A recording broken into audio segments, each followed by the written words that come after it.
اب چاہے لینے والے اس علم کی خاطر آمادگی ظاہر کریں یا نہ کریں، دینے والا اپنا کام کیے جا رہا ہے۔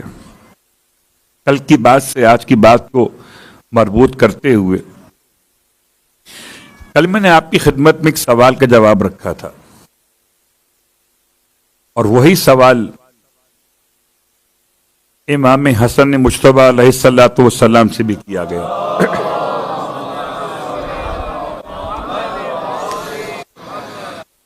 سوال کل یہ تھا، جو امام اول کی بارگاہ مقدس میں پیش کیا گیا تھا، کہ یہ بتائیے جب ہم خواب دیکھتے ہیں تو کبھی خواب سچے واقع ہوتے ہیں اور کبھی خواب جھوٹے واقع ہوتے ہیں، اس کا سبب کیا ہے؟ اور کل امام کی بارگاہ مقدس سے سبب بیان کیا گیا کہ انسان کی جب روح واپس پلٹتی ہے آنکھ کھلنے کے موقع پر، تو خواب کے سچے ہونے یا جھوٹے ہونے کا معیار روح کے مقام سفر کے لحاظ سے ہوتا ہے۔ یعنی اگر روح آسمانوں پر ہے اور کسی نے بیدار کر دیا یا آنکھ کھل گئی تو خواب سچا ہوگا، اور اگر روح انسان کی آسمانوں سے جانب زمین فضا میں آ چکی ہے پھر آنکھ کھل جائے یا کوئی اٹھا دے، جو خواب دیکھ رہے تھے خواب جھوٹا ہوگا۔ اب گرچہ شاید ہمارے اور آپ کے درمیان خواب کی تعبیر کے حوالے سے یہ جملہ اتنا زیادہ مفصل نہ ہو، کہ نہ مجھے معلوم ہے اور نہ آپ کو معلوم ہے کہ ہماری اور آپ کی ارواح سونے کے بعد سفر اختیار کرتی، اس سے بھی مشکل جملہ ہے جب سوال کیا گیا آپ کے فرزند ارجمند کی بارگاہ مقدس میں، اور سوال یہ کیا گیا کہ سوتے وقت انسان کی ارواح کہاں چلی جاتی؟ گرچہ اس سوال کا جواب خود قرآن مجید کے اندر موجود ہے، اگر تلاش کرنا چاہیں سورہ مبارکہ الزمر میں، اور یہ آیت عام طور پر ہم تلاوت کرتے ہیں ایصال ثواب کی مجالس، اللہ یتوفی الانفس حین موتها والتی لم تمت فی منامها، اور اللہ تمام کی ارواح کو قبض کر لیتا ہے۔ اللہ یتوفی الانفس حین موتها، ان کی موت کے وقت، والتی لم تمت فی منامها، اور جن کی موت کا وقت نہ ہو ان کی نیند کے وقت۔ فیمسک التی قضی علیہا الموت، آیت آگے بڑھی، پھر خدا روک لیتا ہے، یمسک روک لیتا، کہ جن کے بارے میں وہ موت کا فیصلہ کر چکا ہوتا ہے، قضی علیہا الموت، وَيُرْسِلُ الْأُخْرَى إِلَىٰ أَجَلٍ مُّسَمًّى، اور باقی ارواح کو واپس بھیج دیتا ہے ایک وقت معین کے لیے۔ تو سوتے ہوئے انسان مرے ہوئے انسان برابر ہو جاتے ہیں، کہ سب کی ارواح قبض کر لی جاتی ہے۔ ابھی ہم خواب کے موضوع پر متصل رہیں گے، اس سوال کا جواب آپ کی خدمت میں پہنچانے پہلے یہ سوال امام حسن مجتبیٰ علیہ الصلوۃ والسلام سے کیا گیا،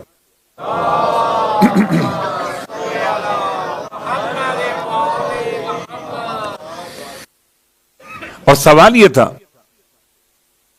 جب انسان سو جاتا ہے تو سوتے وقت انسان کی روح کہاں چلی جاتی ہے؟ اب ہو سکتا ہے کہ آپ اپنے طور پہ جواب تلاش کریں، کیونکہ بہت سارے جوابات ایسے ہیں جو آج کے دور کے لحاظ سے شاید سمجھنا اتنا آسان نہیں ہے۔ آپ نے 3 جملے فرمائے، روح، ریح اور ہوا، اور یہ تینوں عربی کے لفظ ہیں۔ امام ارشاد فرماتے ہیں کہ جب انسان سو جاتا ہے تو اس کی روح ریح میں جذب ہو جاتی ہے اور ریح ہوا میں جذب ہو جاتی ہے اور خدا کی بارگاہ میں بلند ہو جاتی ہے۔ اور جب خدا اس کی حیات کا فیصلہ فرما دیتا ہے تو پھر پروردگار کی طرف سے یہ ہوا ریح کے اندر جذب ہوتی ہے، ریح روح کے اندر جذب ہوتی ہے اور روح جسم کے ساتھ متصل ہو جاتی ہے۔ جیسے نکلے تھے 3 مرحلوں میں، ویسے 3 مرحلوں میں واپس سمٹ جاتے ہیں۔ ظاہراً تو یہ بہت جواب مختصر ہے، مگر ہمارے اور آپ کے درمیان علم کی کمی کا یہ اعتراف، فقدان کہ ہم نے کیا سمجھا روح کو، ہم نے کیا سمجھا ریح کو، ہم نے کیا پہچانا ہوا کو۔ باتیں بڑی بڑی ہیں، اپنی روح کی خبر کچھ بھی نہیں ہے، کہاں جا رہے آپ تو خواب دیکھ رہے ہیں۔ البتہ آج کے اس جدید دور میں ہو سکتا ہے کوئی آپ کو یہ بتانا چاہے کہ آپ اپنی مرضی کا خواب دیکھ سکتے ہیں۔ صلوات پڑھیں محمد و آل محمد۔ تو چلیے آج آپ کی خدمت میں اس بات کو پہنچا دوں کہ آپ اپنی مرضی کا خواب دیکھ سکتے ہیں، اختیار ہے آپ کو،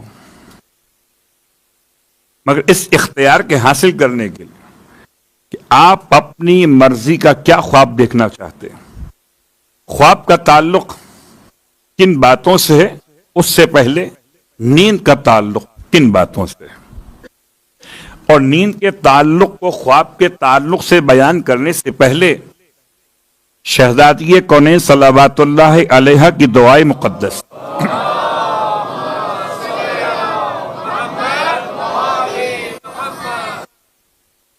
یا مشبع البطون الجائعہ پہلا جملہ ہے، اور یہ دعا اگر یاد کر لیجئے تو شاید آپ کو رات کو سونے سے پہلے کوئی سونے والی دوائیاں استعمال کرنے کی نوبت نہ آئے۔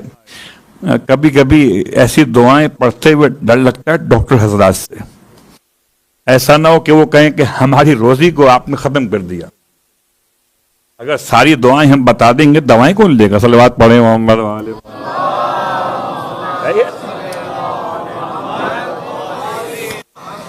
یا مشبع البطون الجائعہ ویا کاسی الجسوم العاریہ ویا ساکن العروق الزاربہ ویا منوم العیون الساحرہ سکن عروقی الزاربہ وَأَذَنْ لِعَيْنِي نَوْمًا عَاجِلًا بِرَحْمَتِكَ یا ارحم الراحمین۔ یہ کل جملہ ہے، یہ کل دعا ہے شہزادی کی بارگاہ مقدس سے۔ رات کو سونے سے پہلے اب آپ سوال کریں مولانا یہ یاد کسے ہوگی؟ تو اگر رات کو سونے سے پہلے اس دعا کو پڑھنا چاہتے ہیں تو اس دعا کو صحیفہ سیدہ سے پڑھ رہا ہوں میں، آپ چاہیں تو آپ کو یہ دعا کا نسخہ پہنچا دیا جائے گا، اس کو لکھوا کر اپنے ساتھ سائڈ ٹیبل پہ رکھ لیجئے۔ رات کو سونے سے پہلے جب آپ استعمال کرتے ہیں نیند والی دوائیاں کہاں رکھتے ہیں؟ رکھ لیجیے، دیکھ کے پڑھ لیجیے کہ ترجمہ کیا ہے اور خواب کے اعتبار سے سونے کے معاملات کیا ہوتے ہیں۔ پہلا جملہ یا مشبع البطون الجائعہ، اے وہ ذات پروردگار، اے وہ ذات یہ جو بھر دیتی ہے خالی پیٹ کو بھی۔ اس کا مطلب ہے نیند کا، خواب کا تعلق انسان کے پیٹ سے ہے۔ جیسا کھائیں گے ویسے خواب آئیں گے، ورنہ آپ کو یاد ہے، اور یہ ہمارے پاکستان کے پنجاب کے ذاکرین کو جملہ یوں کہتے ہیں کہ اگر کسی کو خواب میں معراج کرنا ہو تو چنے کی دال کے بنے ہوئے پراٹھے کھا لے اور لسی کے گلاس پی لے. میں ان کے الفاظ بالفاظ آپ تک پہنچا رہا ہوں کہ کھانے کا تعلق آپ سے بہت اہم. صلوات پڑھے محمد والے. آپ کھا مت دیجیے گا.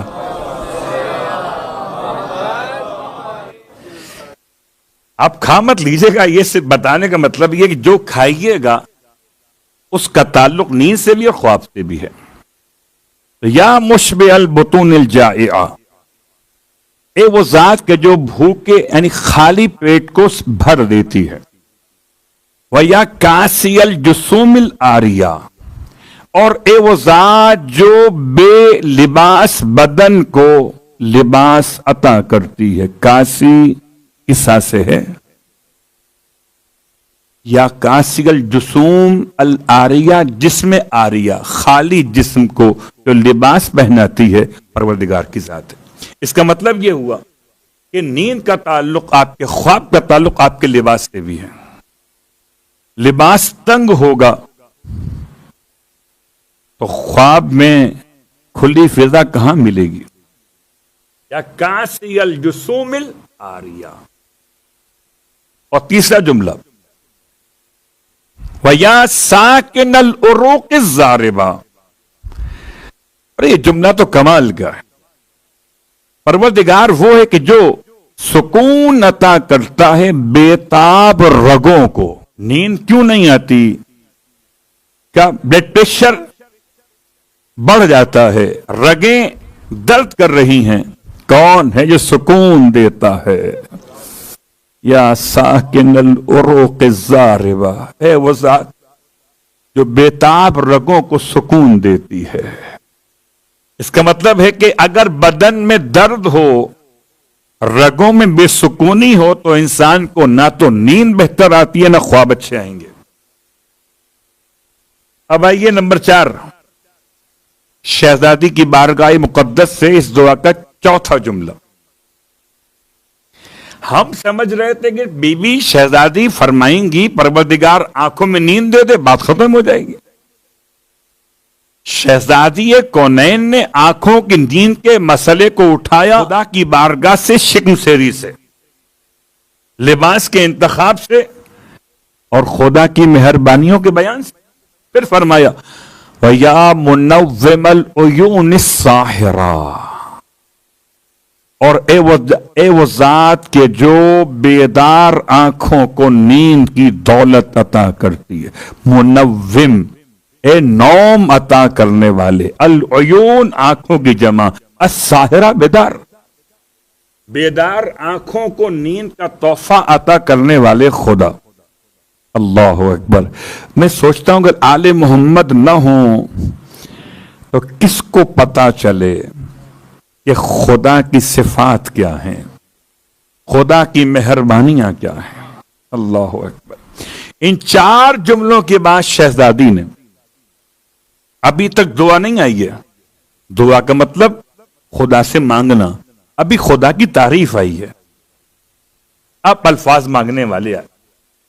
سکن عروقی الزاربہ، اے خدا تو میری بےتاب رگوں کو سکون دے دے.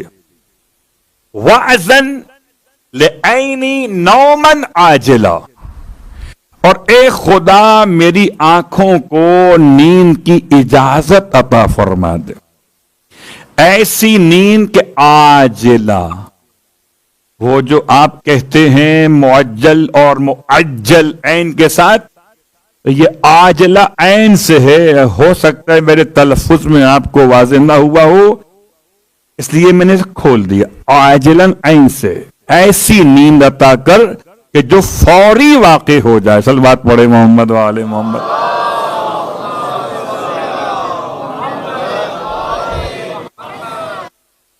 علم کا مسئلہ آپ کی خدمت دعا کے عنوان سے آ گیا.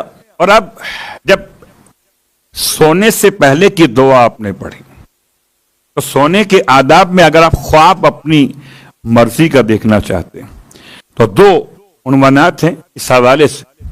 پہلا عنوان پہلے پڑھتا ہوں. کتاب کا نام ہے باقیات الصالحات، اور ایسی کتاب جو آپ کے پاس دستیاب ہے. اس کے پاس مفاتیح الجنان موجود ہے. آج کے دور میں اسی کے ساتھ یہ کتاب موجود ہے، باقیات الصالحات. باقیات الصالحات میں قرآن کی صورتوں اور آیتوں کے خواص والے چیپٹر میں جائیے، اور اس چیپٹر میں جب جائیے گا نمبر 16 پر جائیے. ایڈریس میں گائیڈ کر رہا ہوں. اس کے بعد بھی کوئی سوال آپ کے ذہن میں تو حاضر خدمت. 16واں امر ہے اس باب کا، اور 16ویں امر میں دو علماء سے، ایک شیخ ابراہیم کفعمی علیہ الرحمہ سے اور ایک محدث فیض کاشانی سے، دو کتابوں کے حوالے سے اس بات کو لکھا گیا کہ اگر کوئی انسان چاہتا ہے کہ رات میں حالت خواب میں کسی نبی، کسی امام کی زیارت کرے، وہ خود سے آئیں وہ الگ موضوع ہے، آپ انہیں خواب میں دیکھنا چاہیں یہ الگ موضوع ہے. ان کا آنا ان کے اختیار سے ہے، آپ کا بلانا آپ کی محبت کی بنیاد پر ہے.